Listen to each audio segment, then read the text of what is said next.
Salut la team ancienne star. Voici la famille de Chuck Norris. Sa femme Gina, son fils Dakota, sa fille Danali et moi. Rencontrez les 5 enfants de Chuck Norris, Mike, Dana, Eric, Dakota et Danali, et découvrez ce qu'ils deviennent en 2025. Du plateau de cinéma au circuit de course, des tournois d'arts martiaux au moment de réflexion silencieuse, chacun d'eux a tracé son propre chemin, honorant l'héritage de leur père légendaire tout en forgeant son identité personnelle. Ils portent le même nom, mais pas la même histoire. Certains courent après le danger, d'autres cherchent la paix, et certains apprennent encore ce que signifie grandir dans l'ombre d'une légende vivante. Car derrière la célébrité, derrière le mythe hollywoodien, se cache une famille construite sur la discipline, la résilience et la volonté constante de s'améliorer. Et ce qu'ils ont fait de cet héritage en 2025 pourrait bien vous surprendre. Mike Norris. Si l'héritage Norris était un film, sa scène d'ouverture appartiendrait à l'aîné, celui qui a transformé la discipline de son père en art du récit, celui qui a compris que la caméra pouvait capturer la force de la même manière qu'un dojo pouvait la forger. Mike Norris est né le 4 octobre 1962 dans un monde où discipline et spectacle étaient indissociables du quotidien. Pendant que d'autres enfants s'endormaient au son de berceuses, ses nuits étaient rythmées par le choc sourd des coups de pied contre les sacs lourds et le craquement sec du bois qui se brise sous le poing de son père. Dans la maison des Norris, les arts martiaux n'étaient pas un passe-temps. C'était le battement du cœur. Hollywood, avec ses lumières et ses caméras, en était le tempo. Dès son plus jeune âge, Mike a appris que la force avait une structure, que la précision avait un but. Les leçons de son père n'étaient pas axées sur l'agression, mais sur le contrôle. Chuck répétait souvent, le pouvoir sans discipline est le chaos. Pour Mike, cette phrase est devenue une loi. À l'adolescence, sa maîtrise du Tang Soo Do et du Taekwondo lui a valu une ceinture noire sous la supervision implacable de son père. À 16 ans, il a foulé pour la première fois un plateau de cinéma dans The Student Teacher en 1973, aux côtés de son père, découvrant le délicat équilibre entre action et présence. Cette expérience a tout changé. Sous les projecteurs brûlants, Mike a compris que la performance et le combat partageaient la même vérité fondamentale. Le timing était tout. Chaque coup, chaque mouvement de caméra, chaque respiration devait tomber exactement au bon moment. Les années 1980 ont marqué l'émergence de sa propre identité dans le cinéma d'action. Son rôle décisif dans Born American en 1986 a prouvé qu'il était plus que le fils de Chuck Norris. Il est devenu une véritable star d'action à part entière. L'énergie brute du film et ses undertones moraux annonçaient ce qui définirait sa carrière, l'action avec un sens. Quelques années plus tard, Delta Force 3, The Killing Game en 1991 a consolidé sa réputation d'acteur discipliné et authentique, capable de porter à la fois le poids physique et émotionnel d'une histoire. Pourtant, c'est dans Walker, Texas Ranger, de 1993 à 2001, que son art s'est vraiment épanoui. En travaillant aux côtés de son père, Mike a trouvé l'équilibre parfait entre l'héritage familial et sa propre créativité. Il n'a pas seulement joué. Il a aidé à chorégraphier les scènes de combat, affinant chaque frappe et chaque mouvement jusqu'à ce qu'ils paraissent vrais et non répétés. Les spectateurs sentaient la différence. Derrière les coups et les coups de pied retournés parfaitement synchronisés, il y avait autre chose, un respect mutuel. Un père et un fils qui avaient construit leur lien non par des mots, mais par un rythme partagé, la sueur et une compréhension silencieuse. Au fil des années, Mike a cherché à raconter des histoires qui reflétaient non seulement l'action, mais aussi le cœur. Il voulait raconter ses propres récits, ceux qui explorent la foi, la moralité et les batailles silencieuses du quotidien. En fondant Second Fiddle Entertainment à la fin de ses 20 ans, il a créé des films qui mariaient profondeur morale et excitation cinématographique. De Birdie and Bogey en 2004 à I.A.M. Gabriel en 2012 et The Crossroad of Hunter Wild en 2019, Mike s'est taillé une place bien à lui, où le spectacle cinématographique rencontre la substance spirituelle. Ses films ne se contentaient pas de divertir, ils cherchaient à élever. Aujourd'hui, en 2025, Mike Norris a 62 ans et continue de créer, devant et derrière la caméra. Basé à Dallas, au Texas, il dirige sa société de production tout en mentorant de jeunes réalisateurs et artistes martiaux. Marié à Valérie Norris depuis 1992, ils ont élevé 3 enfants, Anna, Max et Greta, dont certains commencent à entrer dans son univers cinématographique, que ce soit sur le plateau ou derrière la caméra. Pour Mike, le cinéma et la famille ne sont plus séparés. Ils ne font qu'un prolongement de la discipline, de la créativité et de l'amour. Il continue d'enseigner les arts martiaux quand le temps le permet, rappelant à ses élèves que le combat n'est pas une question de vaincre l'autre, mais de se maîtriser soi-même. Plus de 6 décennies après ses premières nuits passées à écouter son père s'entraîner, Mike Norris prouve que l'héritage ne se transmet pas seulement, il se construit. Image par image, scène par scène, choix discipliné après choix discipliné. Pendant que le monde de Mike tourne autour des caméras et des récits, son frère cadet vit à la vitesse d'un moteur. Un homme qui a transformé le danger lui-même en forme d'art. Eric Norris. La vie dans la voie rapide. Si Mike a hérité de la discipline de son père, Eric a hérité de son feu. Né le 20 mai 1965, Eric Scott Norris a grandi dans la même maison de drill structurée et d'exigences élevées. Mais là où Mike était attiré par les caméras et la chorégraphie, Eric était attiré par la vitesse, le danger et la précision en fractions de secondes du risque lui-même. Dès l'adolescence, il était fasciné non seulement par les arts martiaux, mais par le mouvement, par la façon dont le timing, l'équilibre et le contrôle s'appliquaient autant à un moteur qu'à un coup de pied retourné. Pendant que la plupart des enfants mémorisaient des répliques de films, Eric étudiait la mécanique et apprenait le langage de la vélocité. Il s'est entraîné en tank saut d'eau et a obtenu sa ceinture noire sous l'océan de son père, assimilant le mantra de la famille Norris. Il n'y a pas de presque. Mais son véritable terrain n'était pas le dojo, c'était la piste. Après avoir obtenu son diplôme de la Lamarada High School en 1983 et suivi brièvement des études à l'Arizona State University, Eric a compris que les salles de classe ne pouvaient contenir sa soif de mouvement. Il a choisi une vie où les millisecondes comptent et où les erreurs se paient à 200 miles à l'heure. Le travail de cascadeur professionnel et la course automobile exigent courage et précision absolue. Au début des années 1990, il est devenu l'un des pilotes cascadeurs et coordinateurs les plus fiables de Hollywood. Derrière les caméras de Mission Impossible 2, Gone in 60 secondes Walker, Texas Ranger, Eric était l'homme au volant, orchestrant explosion, tonneau et poursuite à haute vitesse avec un contrôle chirurgical. Chaque image de KO que le public voyait était en réalité une danse de mathématiques et de nerfs, une maîtrise affûtée sous l'œil vigilant de son père. Son travail lui a valu un Primetime Emmy Award pour la coordination de cascade en 2002, une reconnaissance rare dans une industrie qui applaudit rarement ses hommes de l'ombre. Pourtant, la quête de vitesse d'Eric ne s'est jamais limitée au cinéma. Il a poursuivi le danger réel sur les déserts hors piste et les circuits asphaltés. Il voulait se tester dans le monde réel, sans prise de vue, sans répétition. Dans les années 1990, il a couru dans la série Score Off-Road et en 2003, il a remporté la Baja 1000 dans la catégorie Pro Trek, l'une des courses les plus exigeantes du sport automobile. Plus tard, en NASCAR, il a remporté le championnat de la West Series, prouvant qu'il ne jouait pas avec le danger. Il le maîtrisait. Aujourd'hui, à 60 ans, Eric équilibre ses passions à haut risque avec une vie familiale ancrée. Il travaille comme coordinateur de cascade, coach de pilote et mentor, guidant les jeunes professionnels à travers la mince frontière entre la gloire et la blessure.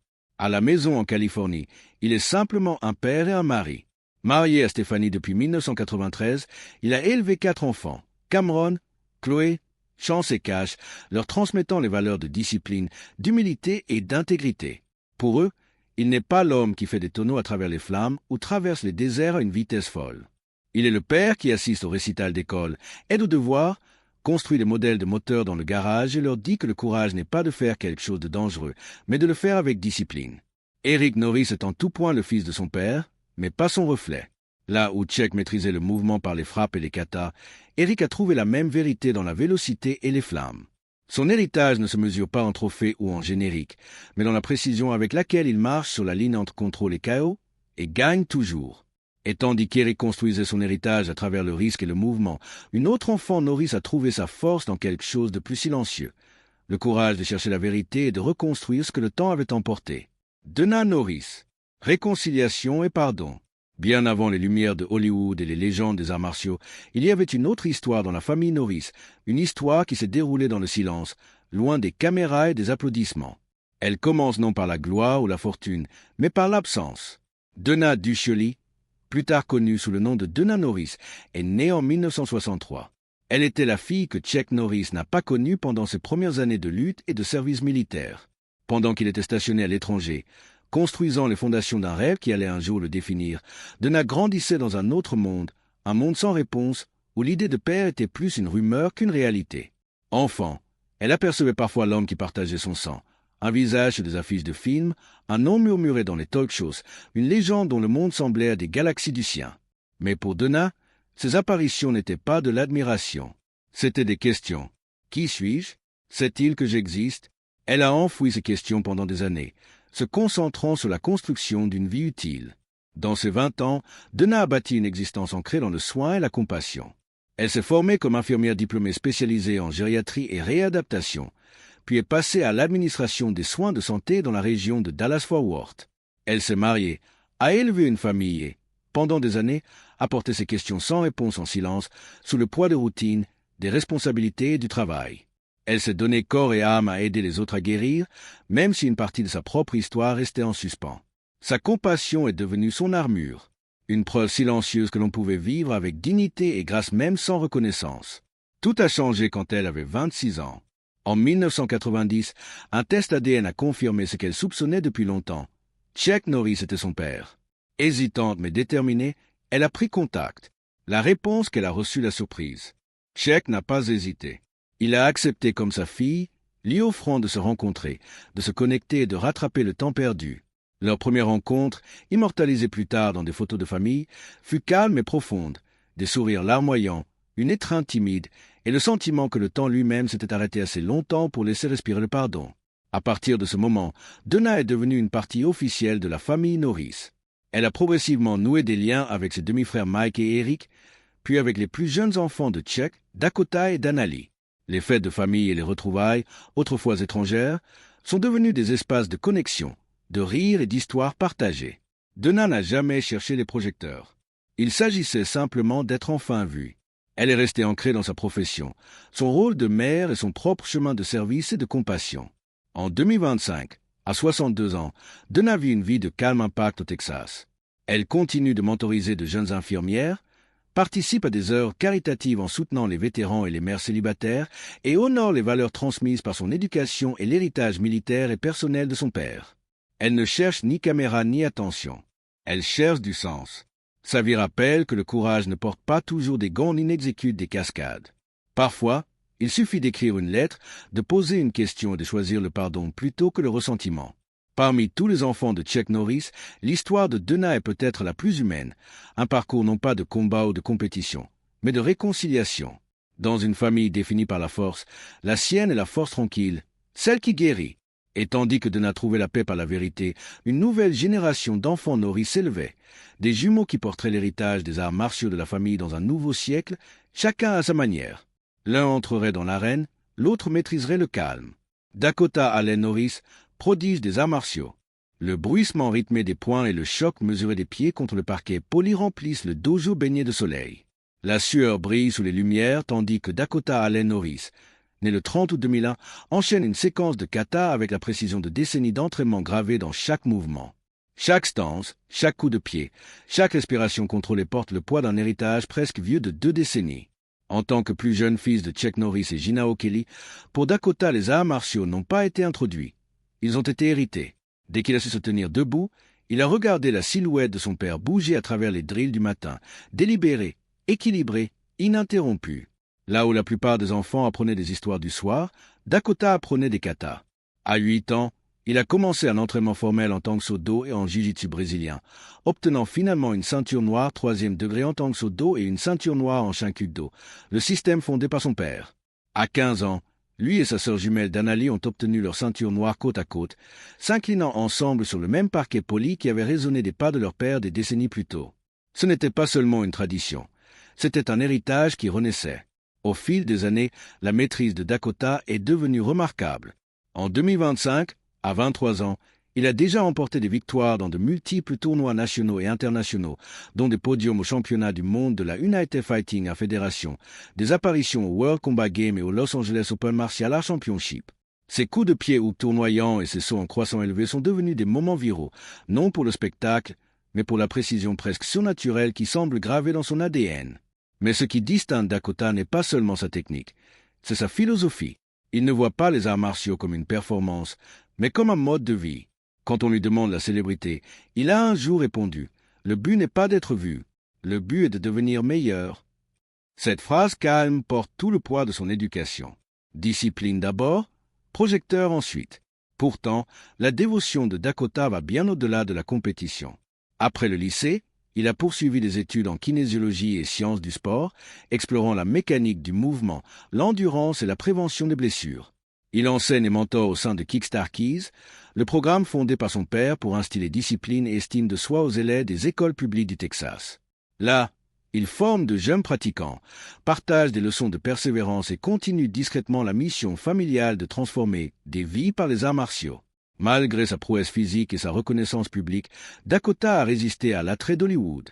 Des agents de casting l'ont approché pour des rôles de cascadeur et d'action, impressionnés par son physique athlétique, sa présence à l'écran et son charisme naturel.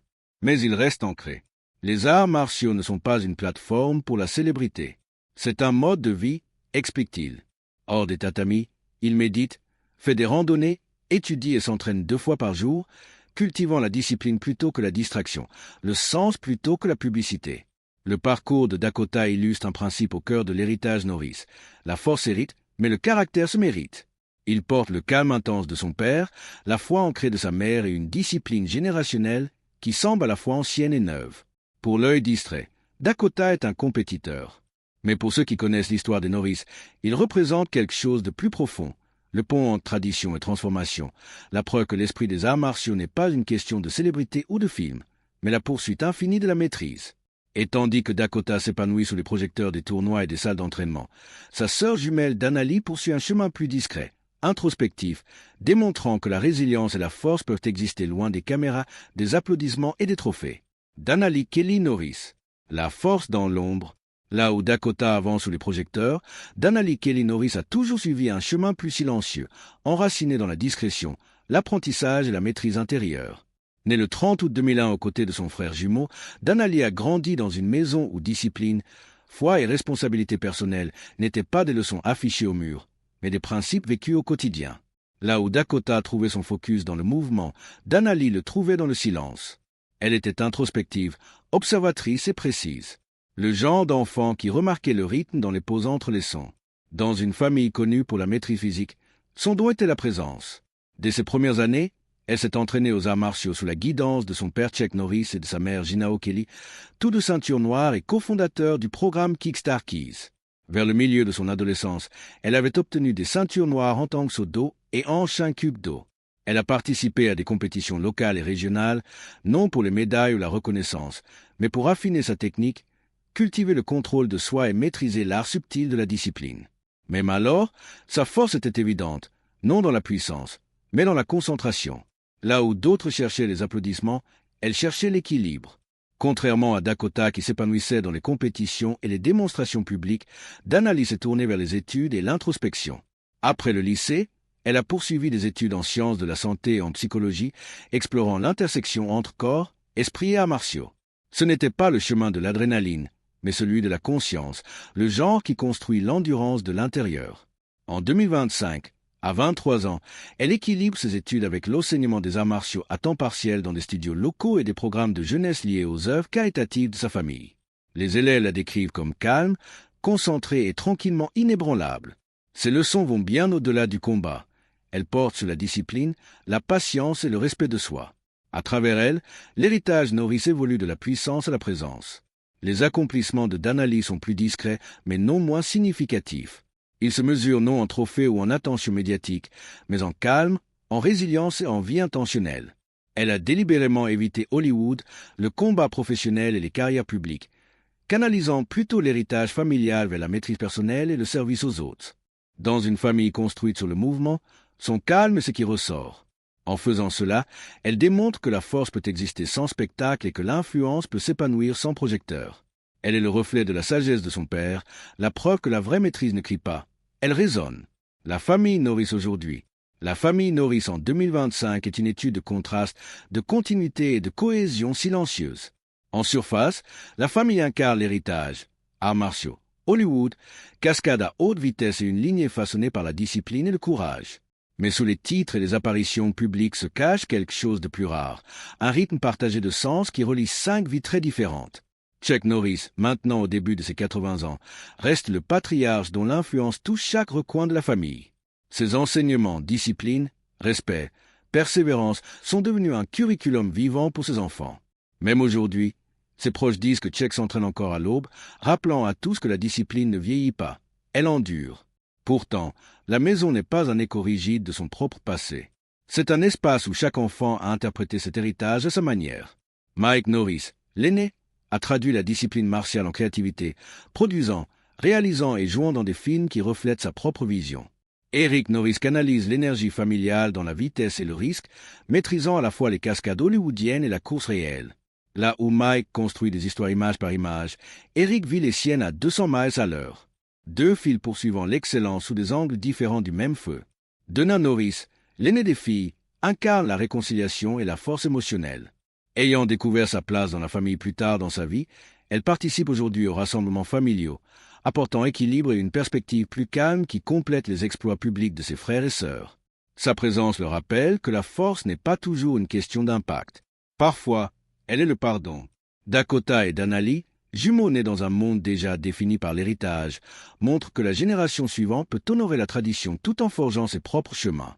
Dakota s'épanouit dans les compétitions d'arts martiaux et les démonstrations publiques, tandis que Danali embrasse une vie plus introspective, disciplinée, axée sur les études et le mentorat.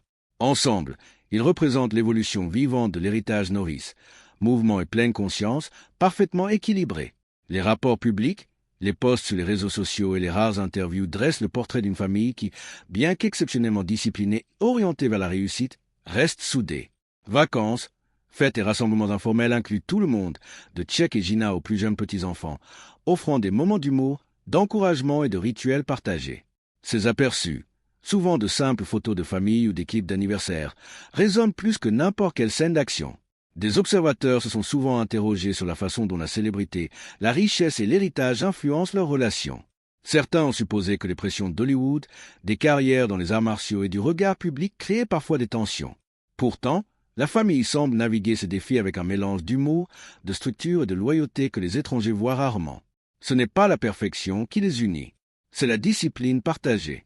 La famille Norris aujourd'hui est un témoignage vivant d'équilibre, d'ambition et d'humilité, de réussite publique et de dévouement privé, d'héritage transmis et d'identité individuelle. Ils ne sont pas seulement les descendants d'une légende. Ils sont la preuve que l'héritage peut évoluer sans perdre son cœur.